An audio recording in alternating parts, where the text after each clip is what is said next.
Alors aujourd'hui, nous défendons les intérêts des Républicains afin de donner une majorité autre à ce nouveau gouvernement. Franck Auriol, Sifournais, et fidèle soutien à Jean-Sébastien Vialette qui représente l'expérience, quelqu'un qui saura défendre son territoire comme il a pu le prouver lors de son dernier mandat. Après les élections présidentielles, les gens... C'est un peu dur. C'est un petit peu dur. Après, ils ont élu un président pour présider. Là, il faut savoir quelle gouvernance ils veulent, avec quelle majorité. Je souhaite une belle campagne, nous en avons besoin. Le Front National est présent. Et si nous sommes tous réunis, il n'y a pas de raison que nous ne gagnions pas. Voilà. J'ai d'autres fonctions, donc je suis conseillère régionale. Je suis à la commission économie-emploi et donc je vais aussi continuer ma bataille pour l'emploi qui me tient beaucoup à cœur. Merci d'être venus nombreux pour cette ouverture officielle de la campagne des législatives avec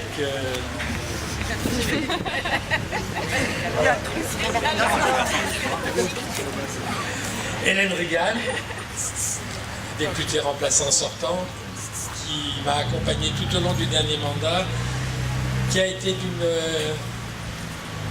présence constante, toujours partante quand on lui demandait quelque chose, toujours souriante, mais qui a décidé, compte tenu de ses engagements professionnels nouveaux, de ne pas renouveler ce mandat. Et donc, c'est Sandra Torres, que beaucoup d'entre vous connaissent, qui est conseillère régionale, qui va m'accompagner et à qui je vais donner la parole pour commencer. Merci Jean-Sébastien. Écoutez, bonjour à tous, pour ceux que je n'ai pas salués tout à l'heure.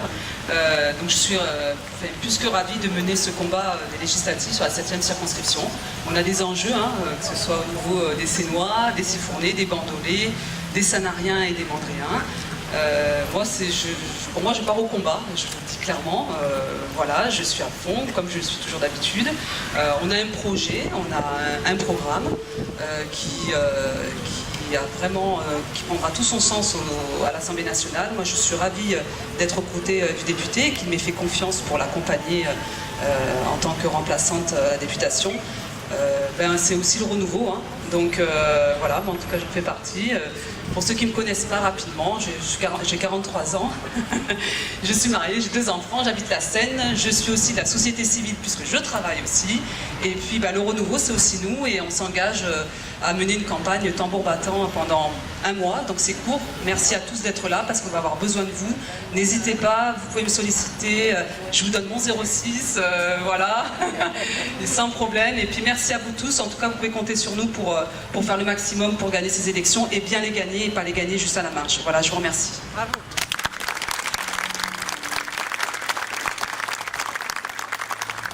Bien, je voudrais saluer effectivement les gens qui sont venus de toute la circonscription. Elle n'est pas très grande, c'est une circonscription assez ramassée qui va de Saint-Mandrier à Bandol en passant par la Seine, Sifour et Sanary. Comme toutes les circonscriptions de France, elle fait à peu près 100 000 électeurs. J'ai longuement hésité, tout le monde le sait, à repartir pour les élections législatives et ça pour plusieurs raisons. La première, quitter la mairie de Sifour, c'est pour moi un véritable arrachement. Ça fait plus de 20 ans que je suis maire de Sifour et que les Sifournais m'ont renouvelé leur confiance. Et je crois qu'avec Joseph Mulet, qui est là, nous avons accompli un travail qui est remarquable. Effectivement, il est remarquable parce qu'il est remarqué par beaucoup de gens. Cette ville a profondément changé. La deuxième raison, c'est que je pensais être arrivé, je pensais que je ne me représenterais plus à aucune élection, pour tout vous dire. Et puis j'ai vu le résultat. D'abord, j'ai été particulièrement choqué par la campagne des élections présidentielles et j'ai eu le sentiment que quelque part la démocratie était confisquée, que c'était devenu une démocratie des juges et des médias et que notre candidat, quel qu'il soit d'ailleurs, n'avait aucune chance d'être élu face au rouleau compresseur qu'il avait en face de lui. Ça, c'est le premier point. Le deuxième point, j'ai regardé attentivement les résultats en France et dans cette circonscription. Dans cette circonscription, de toute évidence, il y a un risque majeur devoir élire le candidat du Front National. Alors non seulement il porte les valeurs du Front National, qui ne sont pas les nôtres, mais en plus, c'est le pire du Front National. C'est le pire du pire, c'est la droite, c'est pas l'extrême droite, c'est la droite extrême. C'est quelqu'un qui a tenu une librairie révisionniste, contestant l'existence de la Shoah. C'est quelqu'un qui a été condamné pour violence en réunion avec armes, etc., etc. Et je vous en passe d'autres. Je me suis dit que c'était pas possible, compte tenu... Ça fait 20 ans que je me bats contre le Front National dans cette commune et je me suis dit que c'était pas possible de laisser élire un député Front, et surtout celui-là, dans cette circonscription. Et la deuxième raison politique, c'est que j'ai examiné attentivement ce qui pouvait arriver au mouvement Les Républicains, c'est-à-dire à la droite modérée, à la droite sociale. Eh bien, elle est menacée de disparition pure et simple si nous ne faisons pas très attention. On essaye aujourd'hui de vous faire croire que la droite et la gauche, c'est la même chose. On essaye de vous faire croire qu'En Marche est capable de réunir les gens de droite et de gauche. Or, c'est un risque majeur. S'il n'y a plus qu'En Marche, d'un côté, l'extrême gauche avec Mélenchon de l'autre et l'extrême droite avec Madame Le Pen, ça veut dire que c'est tout un courant de pensée qui risque d'être gommé de l'Assemblée nationale. Et puis, on laisse entendre que nos programmes sont relativement voisins. C'est totalement faux en termes de fiscalité, pour commencer par la fiscalité. La première des mesures que M. Macron entend prendre, c'est une hausse de la CSG. C'est un impôt extrêmement brutal, la CSG. Ça n'est pas un impôt progressif, c'est un impôt qui touche tout le monde, et en particulier les retraités, les fonctionnaires, les travailleurs. Cet impôt va prélever 20 milliards supplémentaires sur les Français. Alors que nous sommes, les Républicains, convaincus qu'il faut maintenant une véritable pause fiscale après le quinquennat de M. Hollande, qui a été particulièrement douloureux pour les contribuables. C'est aussi, en matière de famille, une vision complètement différente.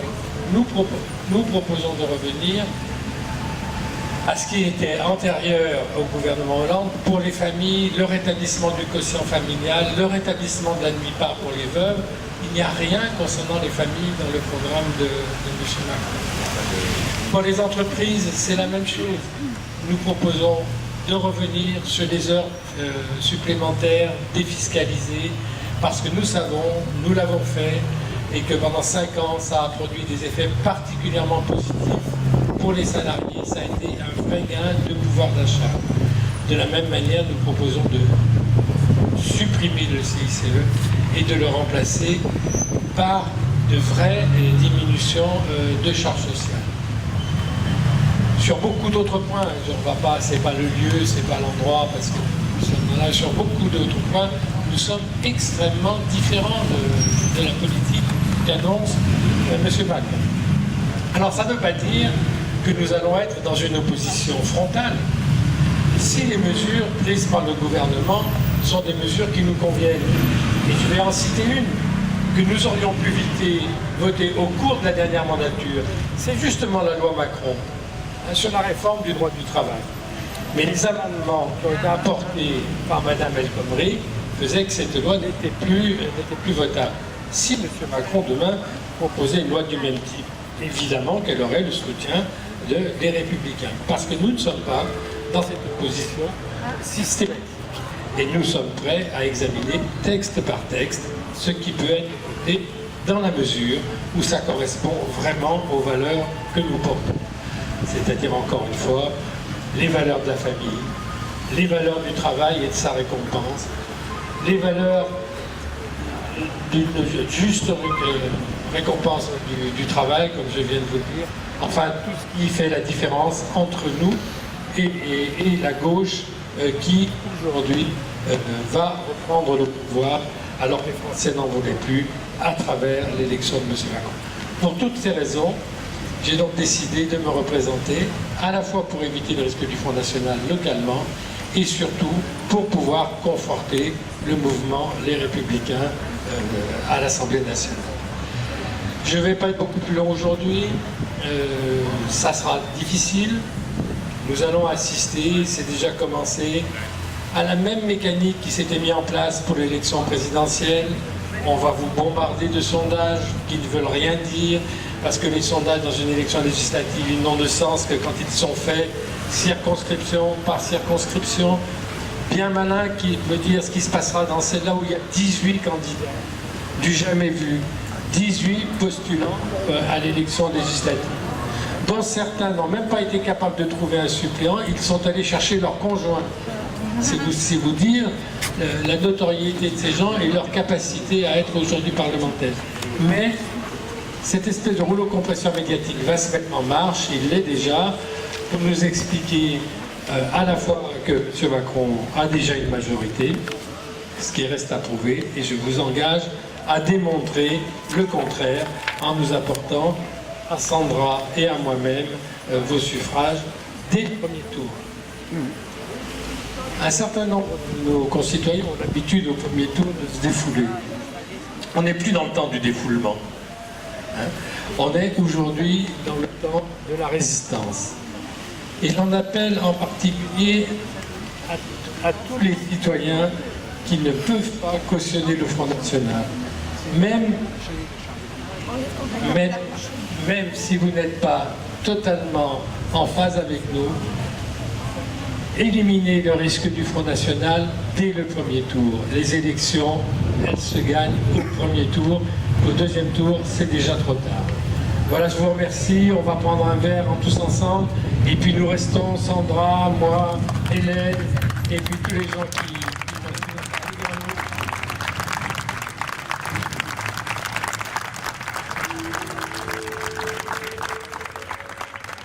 Je vais passer la parole à Hélène et je vous suggère de lui faire un tonnerre d'applaudissements parce que vraiment elle est d'une disponibilité absolument extraordinaire.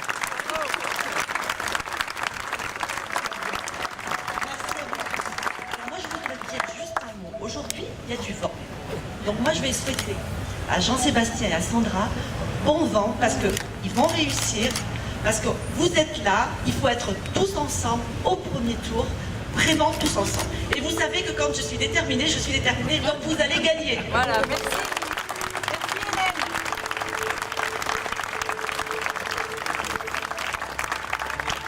Comme on dit chez les marins, bon vent, bonne mer. Pour une ville où il fait bon vivre, tout doit être une grande ville.